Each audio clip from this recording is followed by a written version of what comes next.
हे तिघ जण आम्ही इथं काय करू राहिलो रे बा, व्हिडिओ शेवटपर्यंत बा पूर्ण सांगतो. नमस्कार मित्रांनो, आज आहे माझा 45 दिवसामधला वर्कआउटचा दिवस 10वा. सकाळी 6ला उठून पाणी पिऊन निघालो ग्राउंड इकडे. ग्राउंडवर न काही टाइमपास करता आम्ही आमची केली रनिंग चालू. रनिंग होती आज 8 किलोमीटर आणि 100 मीटरचे 4 स्ट्राईक. आजचं वर्कआउट घेतलं कम्प्लीट करून आणि चालला आलो घरी. घरचे सबन कामं निपटून घेतले आणि आपली धन्न उतरली. 550च्या स्पीडनं चाललं गेलो सारखं मंदिरात. मंदिरात गेल्यानंतर दर्शन घेतलं आणि मग आपला मित्र म्हणणे आपल्याला फाट्यावर दे भाऊ सोडून. त्याला दिलं सोडून फाट्यावर आणि मग चालला आलो घरी. दुपारी 3लेच चालला आलो भाऊ ग्राउंडवर, कारण की आपल्याला एक रील काढायची होती. त्या रीलचा तुम्ही रिझल्ट पाहूनच घ्या आता.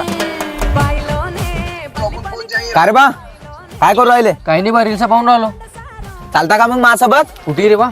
अबे माई काकूला मासोया पकडून राहील तिकडेच मासोया खाऊ.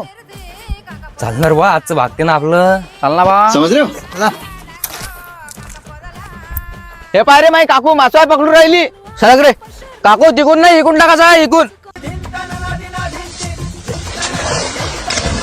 ते मेला काकून तो उपाधी आणलेली का?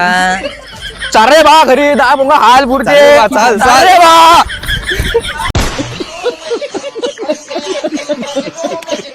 रील काढल्यानंतर आम्ही चाललं गेलो आमचं वर्कआउट करायला. तर आमचं वर्कआउट होतं 4 किलोमीटर इझी रन आणि 100 मीटरच्या 2 स्ट्राईड आणि स्ट्रेचिंग.